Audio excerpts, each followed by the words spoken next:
Hello friends, you are most welcome at my YouTube channel, The Law Ramp Up. I am Advocate Arpit Saxena and today I am going to discuss a very important issue, that is whether a sexual intercourse committed under the false promise of marriage can be termed as a rape or not.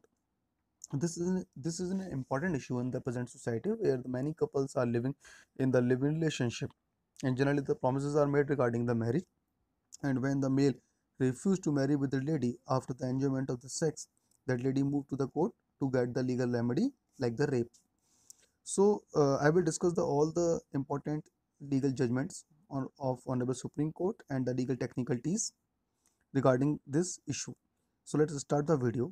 Consent plays an important role in almost all the types of rape, because for rape there must be a absence of consent in the sexual intercourse. So if any lady who has refused to get into the intercourses with the male, with the accused person, such intercourse may be termed as a rape.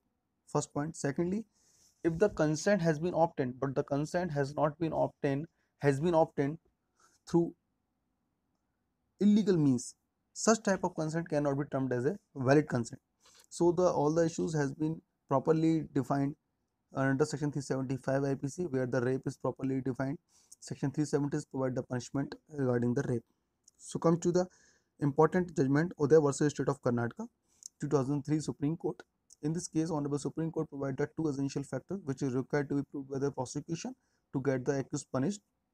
First point is that the consent must be obtained under the misconception of fact. So the absence of misconception of fact is required. Secondly, the consent must be obtained in consequence of such misconception of fact. Second point is that accused must have a reason to believe or the knowledge that the consent was obtained under the misconception of fact. So the knowledge of the accused person is also required. So in Uday versus State of Karnataka, court observed the two essential elements which is required to be proved by the prosecution.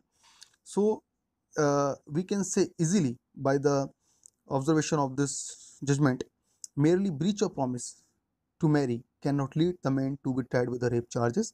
The breach of promise and the promise with not intention to fulfill such promise, both are different. In case of former, the man cannot be charged with the rape.